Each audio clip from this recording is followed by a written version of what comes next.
Good morning, Michael here, and today we're looking at Psalms 91, verse 11 to 13, with the exposition from Spurgeon's Treasure of David. So let's read. Verse 11. For he shall give his angels charge over thee, to keep thee in all thy ways. They shall bear thee up in their hands, lest thou dash thy foot against a stone. Thou shalt tread upon the lion and adder, the young lion and the dragon shalt thou trample. The Spurgeon exposits. Verse 11. For he shall give his angels charge over thee. Not one guardian angel, as some fondly dream, but all the angels are here alluded to.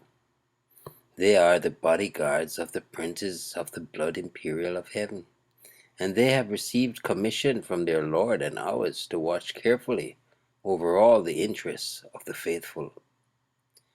When men have a charge, they become doubly careful, and therefore the angels are represented as bidden by God himself to see to it that the elect are secured. It is down in the marching orders of the host of heaven that they take special note of the people who dwell in God.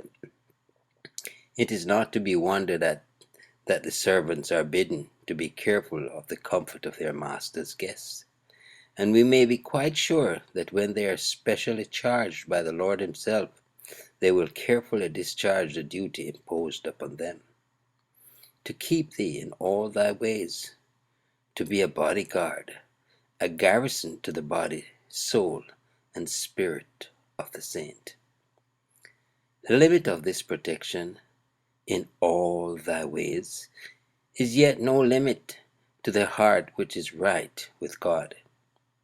It is not the way of the believer to go out of his way, to keep in the way and then the angels keep in.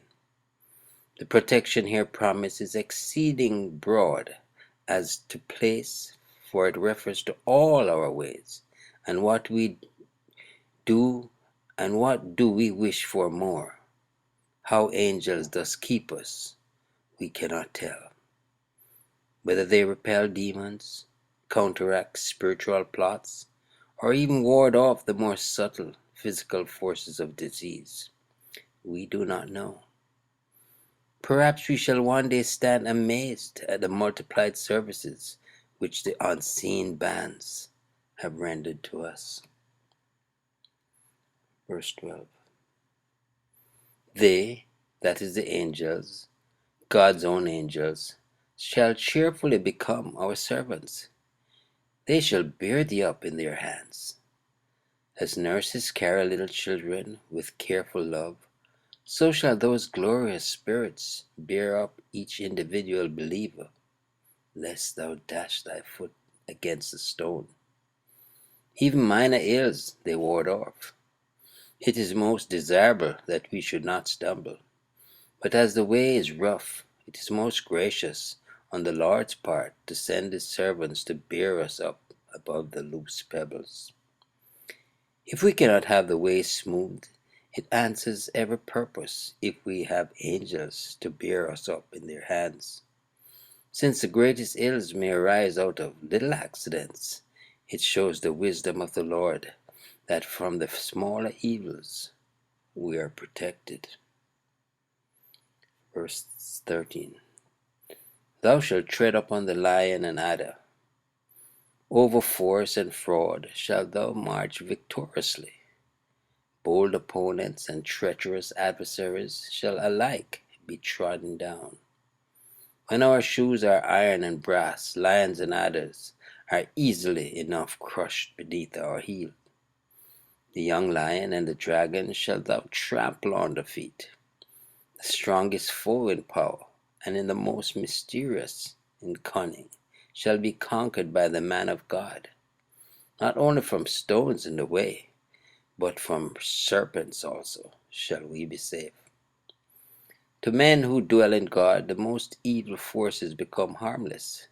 They wear a charmed life and defy the deadliest ills. Their feet come into contact with the worst of foes. Even Satan himself nibbles at their heels.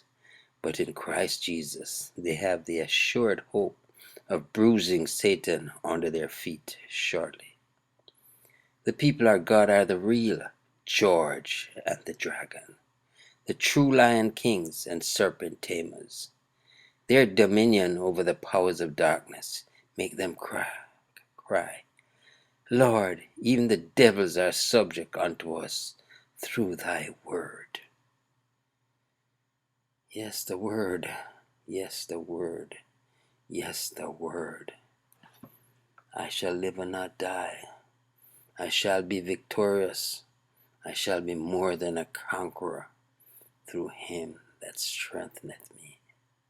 O God be praised. Trust you enjoyed the meditation. Michael here declaring yet again, Jesus is Lord. Until next time, be blessed.